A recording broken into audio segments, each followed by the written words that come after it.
የዛሬ 45 ዓመት የቴህራን ኤምባሲ ወረራም። The Iran hostage crisis, November 1979. ይህ የዛሬ 45 ዓመት የሆነ ታሪክ ነው። የሞት ሽረት ታሪክ። የተቆጡ ወጣቶች ሀገራችንን ከባዕድ ሀገር ለመጠበቅ ቆርጠን ተነስተናል ያሉበት ታሪክ። የኢራን ወጣቶች ናቸው። በቴህራን የሚገኝ የአሜሪካ ኤምባሲ ወረው ዲፕሎማትና የአሜሪካ ዜጎችን አፈኑ።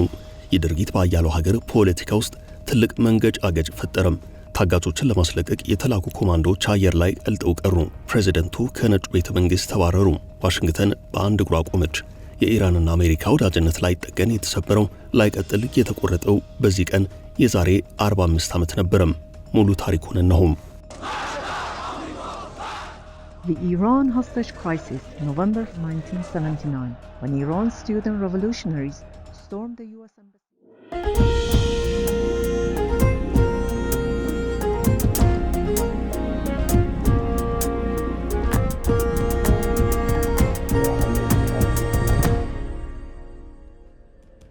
ከ1953 የፈረንጆቹ ዓመት በፊት ኢራን ዲሞክራሲያዊ ህገ መንግስታዊና የየትኛውም ሃይማኖት ተከታይ ያልሆነ መንግስት መስርታ ነበረም።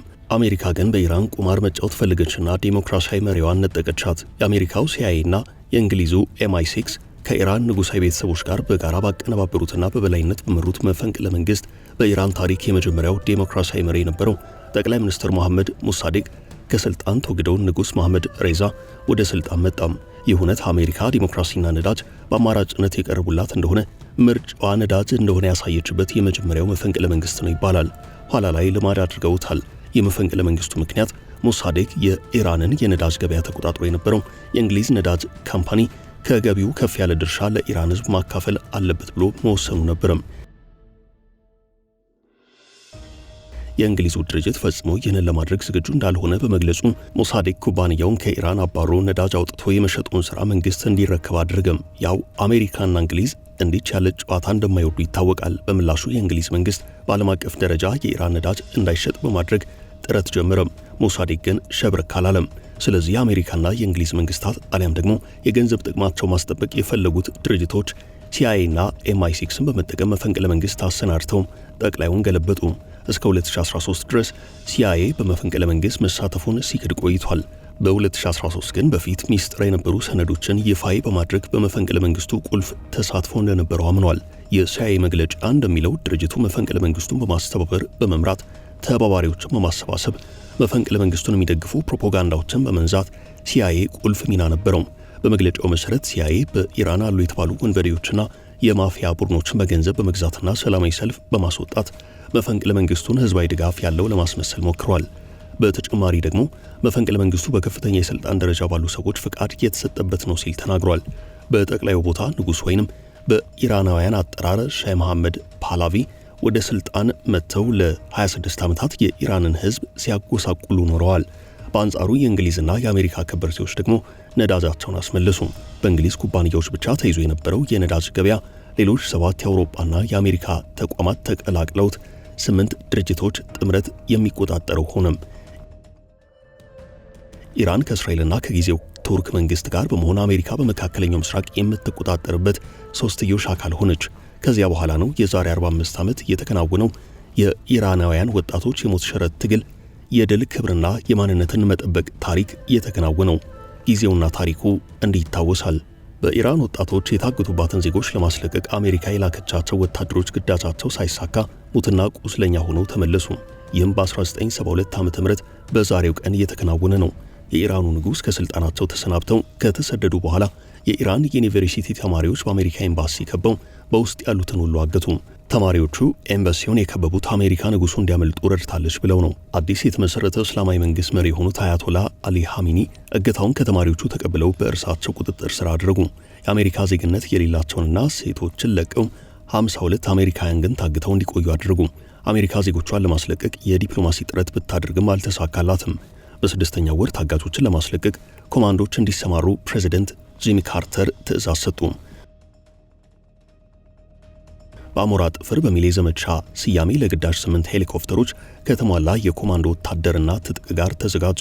ሄሊኮፕተሮቹና ሲ130 የመጓጓዣ አውሮፕላኖች ከተለያዩ የጦር ሰፈሮች ተነስተው ከቴህራን 250 ኪሎ ሜትር ርቀት ባለ በረሃ ላይ እንዲያርፉ ሆነም። ከበረሃ 1 በመኪና ተጓጉዘው ለቴህራን ቅርብ ወደሆነ በረሃ 2 ወደ ተባለው ቦታ እንዲሰፍሩና ምሽት ላይ ወደ ኤምባሲው እንዲደርሱ ታቀደም። ግን በግዳጅ ነጥባቸው ሳይደርሱ 3ቱ ሄሊኮፕተሮች ተበላሹ። የብልሽቱ መነሻ የበረሃ ንፋስ የቴክኒክ ችግር ነው ተብሏል። ስለዚህ ታጋቾችን የማስለቀቁ ግዳጅ ተሰርዞ እንዲመለሱ ታዘዙ። በመልሱ ላይ እንዳሉ አንደኛው ሄሊኮፕተር ከሲ130 የወታደሮች መጓጓዣ አውሮፕላን ጋር ተላተመም። በግጭቱ 8 ወታደሮች ሲሞቱ 5 ቆሰሉ። በማግስቱ ፕሬዚደንት ካርተር በራሳቸው ድክመት የደረሰውን አደጋ ገልጸው ሙሉ ኃላፊነቱን ወሰዱ። ታጋቾችን አሜሪካውያንን ለማስለቀቅ አለመቻሉ ግዳጁ በራሳቸው ድክመት ባለመሳካቱ ከፍተኛ ወቀሳ ቀረበባቸው። ኢራን የታጋቾቹን ቆይታ ወደ 270 ቀናት አራዘመችው። ካርተር ቀጣዩን የፕሬዝደንትነት ምርጫ እንዲሸነፉ ምክንያት ሆኗቸዋል ይባላል። ፕሬዝደንት ሬገን ምርጫውን እንዳሸነፉ በአልጄሪያ ሸምጋይነት አሜሪካና ኢራን ተስማሙ። ሬገን ቃለ መሐላ በሚፈጽሙበት ቀን አሜሪካ 52ቱን ታጋቾች ስትለቅ አሜሪካ እንዳይንቀሳቀስ አግዳ የነበረው $8 ቢሊዮን የኢራን ገንዘብ እንዲለቀቅ ሆነም። 447 ቀናት የታገቱትን አሜሪካኖች ካርተር ጀርመን ድረስ ሄደው ተቀበሏቸው። በኢራን የታገቱትን አሜሪካኖች ለማስለቀቅ የተላኩት የአሜሪካ ኮማንዶዎች ያልተሳካ ግዳጅ በሞት ከተደመደመ 45 ዓመታት ሞላው። የበዝባዡ ንጉስና የኢራናውያን ትግል፣ የአሜሪካውያኑ ታጋቾች ታሪክ ደግሞ ዝርዝሩ እንዲህ ይታወሳል። በፈረንጆቹ የዘመን አቆጣጠር በ1940ዎቹ ላይ እንግሊዝ ኢራን ያላትን የነዳጅ ሀብት ለማውጣት ወደ ቴህራን ብቅ አለች። ነገር ግን ኢራን በግዛቷ ከነዳጅ ሀብቱ 16 በመቶ እንድታገኝ ተደርጎ አብዛኛው የነዳጅ ሀብት እንግሊዝ እንድትወስደው የሆነ ነው። በእንግሊዝ ቁጥጥር ስር ሆኖ እንደ ልብስ ሲዘረፍ የኖረው የሀገሪቱ የነዳጅ ሀብት ለኢራናውያን ጥቅም እንዲውል በማሰብና ድሃው የሀገሪቱ ሕዝብ ከዚህ ሀብት ተጠቃሚ እንዲሆን በፈረንጆቹ 1951 ላይ መሐመድ ሞሳዳቅ የሚባል የሀገሪቱ ጠቅላይ ሚኒስትር ዘርፉን ናሽናላይዝ አድርጎ እንግሊዞችን አባረረም። እንግሊዝ ነዳጅ ማጣሪያዎችን ገንብቼ እንዴት ነዳጅ እንደሚወጣ አስተምሬ እንዴት ባረራለሁ ስትል ቀወጠችው። ጠቅላይ ሚኒስትሩንም ጥርስ ነከሰችበት። መጀመሪያ ጉዳዩ በንግግር እንዲፈታ ሞከረች። ሰውየው አሻፈረኝ አሉ።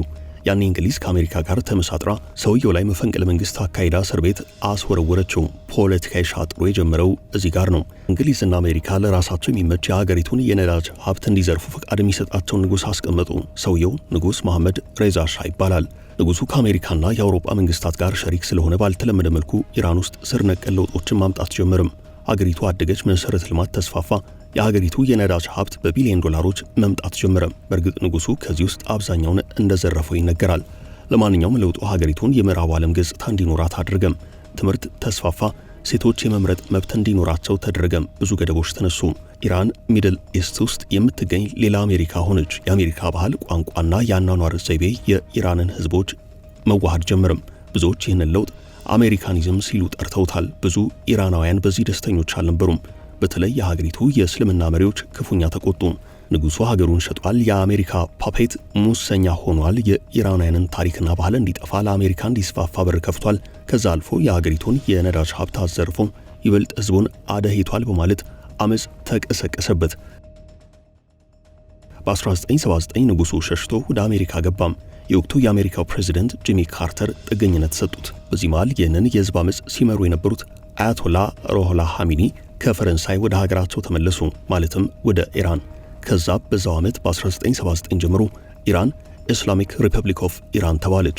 ከዚያ በኋላ ነው ሀገር በድሏል የተባለው ንጉስ ፍትህ ሳያገኝ ወደ አሜሪካ መሸሹና ለንጉሱ የአሜሪካ መንግስት ጥገኝነት መስጠቱ ያበሳጫቸው ወጣት ኢራናውያን የሀገሪቱ ዋና ከተማ የሆነችው ቴህራን ውስጥ የሚገኘውን የአሜሪካ ኤምባሲ በመውረር አሜሪካውያንን ያገቱት። የታገቱት አሜሪካውያን ወጣቶችም አይናቸውን በጨርቅ አስረው ሲያንገላቷቸው በቴሌቪዥን መስኮት የታዩት። ያኔ ዋሽንግተንና ቴህራን ለየላቸው። ከ1979 ኢስላሚክ ሪቮሉሽን በኋላ የሃይማኖት መሪው የኢራን ሱፕሪም ሊደር እንዲሆኑ ተመረጡ፣ ማለትም የበላይ መሪ ሆኑ። በአሁኑ ሰዓት የኢራን ሱፕሪም ሊደር አሊ ሐሚኒ ናቸው። የሀገሪቱ የመጨረሻው ውሳኔ እርሳቸው ነው። የሀገሪቱ ፕሬዝዳንት የእርሳቸውን ያህል ስልጣን የላቸውም። አሜሪካ ሰውየውን እንዲህ ትገልጻቸዋለች። ገንዘብ አለው፣ ጥይት አለው፣ መረጃ አለው። የሀገሪቱ እስር ቤቶች ቁልፍ በእጁ ነው። ሚዲያው በእርሱ ቁጥጥር ስር ነው። ህግ አውጪው፣ ህግ ተርጓሚው፣ ህግ አስፈጻሚው ሁሉ በእርሱ ነው። የራሱን የኢኮኖሚ ኤምፓየር ገንብቷል። የሀገሪቱ ጦር አዛዥ ሳይቀር እርሱ ነው። ኢራናውያን ታፍነው ይገኛሉ። ሰውየው የምዕራቡን ዓለም አይወድም። አሜሪካን እንደ ጭራቅ ያያታል። ሽብርተኞችን ይደግፋል። ሄዝቦላህና ሐማስን ያስታጥቃል። ኒውክሌር ያበለጽጋል። ለዓለም ስጋት ነው ስትል ዋሽንግተን ስለ ሰውየው ትናገራለች። አሜሪካ ኢራን ላይ ማዕቀብ መጣል የጀመረችው ከኤምባሲ ሰራተኞቿ እገታ በኋላ የዛሬ 45 ዓመት ነው።